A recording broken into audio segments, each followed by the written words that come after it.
What's up, geeks and gamers? It's Odin coming back with another video, and today I am very tired. Just got off a 2.5 hour live stream, 5 hours of sleep, and a 6.5 hour drive last night. Oh man, this is going to be a good one. Me trying to do math when tired, in glasses. Gonna be great. But the first thing I want to talk about today is Avengers Endgame, because people have been asking, what is going on with the Endgame numbers on boxofficemojo.com? Well, it turns out whoever entered in the numbers still, and this has been up for like a couple hours now, still has not gone back to fix their mistake. So according to this, the foreign total is $1,920,000. However, if you go over to the foreign box office, what you understand is that it's a simple mathematical error, because it's actually supposed to say $1.9 billion is the number that it's supposed to have, $1.9 billion.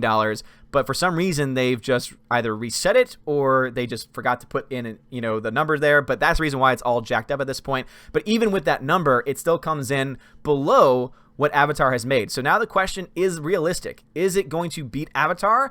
I still think yes, because it still has a few more weeks to, build up some money. And even if it only makes about $1 million or so over the next week, and each week it makes $1 million, it still will eventually get to the point of being able to pass it. However, I think now it definitely brings more questions and more doubts in my mind than it had previously because of just how little it made. And it makes sense because they really only gave this special new release edition very few as far, few and far between as far as total amount of minutes and as far as total content adding to it as well. Basically, it was a promo for, you had a promo for the next, movie coming out next week, the next Spider-Man film, Far From Home, and then one extra scene with the Hulk, and then a couple of behind the scenes stuff. And that was pretty much it. And I think it only totaled about 12 minutes of new content. And in about a 3-hour plus movie, 12 minutes is pretty much nothing, especially since only about 4 of it's going to be from the movie itself, and everything else is just going to be behind the scenes stuff. So I think it's interesting that they decided to do that, especially since the supposed take that they decided to use was a clip of the Hulk that was unfinished. So it wasn't even the top and best quality that they could have used either, because it was an unfinished clip. I don't know why they decided to do that, but hey, they're trying to beat Avatar. However, I would say they're doing so very poorly. Nice to see, though, that no one was being fooled by their offer of a poster saying, hey, we will give you this poster if you go support our movie. Looks like it didn't pan out the way they wanted it to, because I think that's what they thought, oh, this is going to push people over the edge. But at this point in time, does not look like that is the case. But once Box Office Mojo does indeed update their numbers, I'll have a better idea. But I'm pretty sure this is supposed to say $1.9 billion. But what has everything else been doing lately? Well, Toy Story 4 still came in at number 1, which really doesn't surprise me all that much, because the only real competition was Annabelle Comes Home. And that's a film that, to me, I don't really understand why people continue to see these films. I know that there's some people that swear by this franchise as being one of the good horror franchises, but overall, just not my cup of tea. But it's made $20.3 million, made $31 million total, and these are the types of films that come in at a very, very low budget, like between $10 and $15 million budget. So this is a film that's definitely going to be able to make more than what it normally would be able to, because it costs so little to make. However, it also suffers from the curse of being a film about possession and haunted toys, which means it's not going to get a China release, which means that it's only going to be limited in how much it actually makes. Toy Story 4 is still making some decent money. However, what we start to see now is what people were talking about beforehand, and that is the fact that, yeah, it's probably going to do fine domestically, but now you start to see the foreign totals, and when you see this close of a number between the domestic and the foreign totals, and you see a number like $500 million, which is pretty much what the movie said at this point, you see that, yeah, that's still going to make money, it's still going to be profitable, but it's not nearly going to be the $1 billion plus movie that they were hoping that it was going to be in the process. Now, what I'm hoping is that they say, okay, we're going to stop making these movies because it's obvious that we can still make money off of them, but we don't want to just, totally destroy the story. That's, of course, a false hope on my account, because they obviously don't care about that, because 3 was the perfect ending to this story, and they decided, oh, well, we want money, so let's make Toy Story 4, and we've already had a review on this channel calling out all the nonsense that's apparently in this film. I myself have not seen it yet, so I cannot speak for myself. But I can speak for the box office and say that it's still making decent amount of money. Definitely not the biggest movie of all time, definitely not the biggest Toy Story film of all time, but still making a decent amount of money, and with a 51% drop or so from week 1 to week 2, really not that bad. 52.1% drop from week 1 to week 2 domestically. That is not a terrible number to look at. So I think that domestically, it'll be fine. It'll make, about as much as it needs to. And then foreign, though, that's going to be the number that's going to be coming in a little bit lower than what is expected, and that's what I think is going to keep it from really breaking that $1 billion mark. But still, nothing to snuff at, gonna be able to make its money back. Annabelle Comes Home, as I said before, has made worldwide $76.2 million, so it's already profitable at this point, since it probably costs about $10 to $20 million to make, which means it costs only about $10 million or so of marketing, and it's already made 60% of that is going to be more than that, and so therefore this film is already profitable, which is no surprise because these types of films, for some reason, just keep on making money. That's why they keep on making them. They'll keep on making them as they keep on making money, and this is a part of two different series. So there's an Annabelle series and there's a Conjuring series. And the Annabelle series is already made up of 3 different movies, while the Conjuring series is made up of how many now? 6 movies. So there's 9 movies total now in this franchise, or about 8 or so in this, because it's counting that one twice. About 8 movies in this total franchise now, and for some reason they keep on making money, which means, guess what? They'll keep on making them. Yesterday, a movie I've never heard of. Apparently it's a Danny Boyle film. I usually like Danny Boyle films. This was a very low-budget film with $26 million, but it only made $24.7 million. So this is a film that's going to be very hard for it to make its money back, especially since no one's ever really heard about it. And I will say at this point, I don't really have much of an interest in seeing it because as much as I like Danny Boyle, I don't know anything about this. So why would I want to see it? More surprising, though, to me, is the fact that Aladdin is a movie that people actually want to see. It's now made $874 million at the worldwide box office, meaning that at this pace, it could very well top out at around $900 million. The fact that if you were to tell me, like a month ago, that Aladdin 2019 would be getting close to $1 billion, I would have laughed in your face.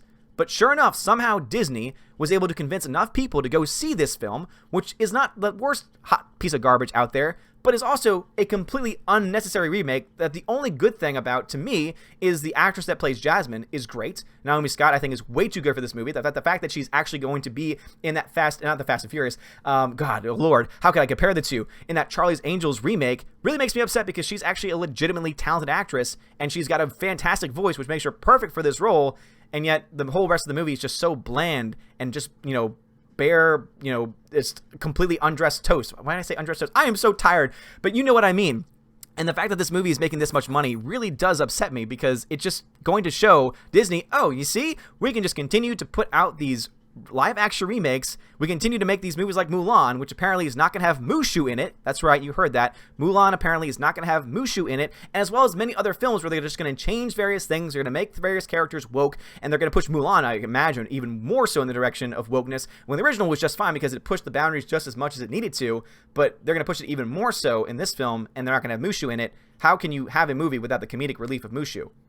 I mean, and also Eddie Murphy is still doing stuff. Guess what? Eddie Murphy isn't really doing many movies these days, and so you could probably get him for a pretty reasonable amount of money to redo the voice of Mushu, and guess what? People would go back and say, oh, it's Mushu, that's great. Similar to how some people are going to go back to Lion King saying, but James Earl Jones is doing the voice of Mufasa, and I want to hear that. Some people are actually going to use that as a justification to seeing the movie. I look at the trailer and I think to myself, why would I want to see close to life, but not really, live action CGI tigers, or lions rather, lions, when I could just see the original animated because it was made for animation. It was not made for live action. I don't know why. But anyway, Men in Black, though, not doing nearly as well. $219 million. This film stopped making money. This film is just dying. I mean, again, as you see there, you had another 38.8% drop, and this film is not making money anywhere. It's not making money in the domestic market. It's not making money even foreign, market. $154 million. This film is a gigantic bust. It's going to be one of the biggest flops of the year, and I would say that hopefully this finally puts to bed that Men in Black should not be rebooted, and we don't get a sequel to this because hopefully them losing money will be like, oh, that means that it shouldn't make a sequel, right? Right? One can only hope. As I said, Avengers Endgame, it's getting close to the Avengers number. It's about $2.76 billion, which means it's only about 20 million or so away, which means it's still possible. However, it's going to be a lot harder for them to be able to justify being able to push itself to the 2.78 billion, unadjusted for inflation, of course, of Avatar. And so, yeah, I'm starting to question whether or not this film is going to be able to do it, but I still think it's possible. What do you guys think? Do you think it's possible that this film can make it at this point? Honestly, I think that it can go either way. Also, Box Office Mojo, fix your stuff, man. Let me go ahead and refresh it. Fix your stuff. Still not fixed. Come on, 1.9 million? What are you doing?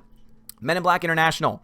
Biggest box office, bomb of the year? Do you think there could be a bigger box office bomb out there? There definitely could be, because there are definitely other movies that have, bigger budgets and are still not making money. Yeah, that's right, Dark Phoenix. $244 million, budget of $200 million. At least with Men in Black, it was 110, so it was $90 million less, and it's made only a little bit less money overall. Yeah, these are these movies right here. Yeah, and I wonder why. I wonder why these aren't doing well. Studios, take that home with you. Aladdin, do you think it's going to reach $900 million? Yesterday, have you seen it? Have you heard about it? Are you going to see it? Is it any good? Please let me know about that. Annabelle Comes Home. Are you a fan of this Annabelle Conjuring franchise crossover that they're having with all these movies? And Toy Story 4, is it any good? Do you think that it should make $750 million? I think that by the end of its run, it's going to reach that amount. Around, I would say between 500 and 750 million is kind of like the peak at this point. It's definitely not going to reach the $1 billion mark, which I think is what they wanted with this movie. But what do you think went wrong? I think Jeremy did some great, had some great points about why the film overall goes in certain directions that a lot of fans are going to be like, no, why are you doing this? But I think that it's still a good question to ask. What do you think is going to happen? We'd love to hear your thoughts about this and all these movies that we talked about in the comments below. Guys, if you like this video, smash the like button, give us a subscribe. It helps us a lot. You're all amazing, beautiful people. Thank you for putting up with my glass-eyed, tired. Oh my God, I'm so tired. Anyway, thank you guys so much for watching. Have a wonderful day. And as always, God bless.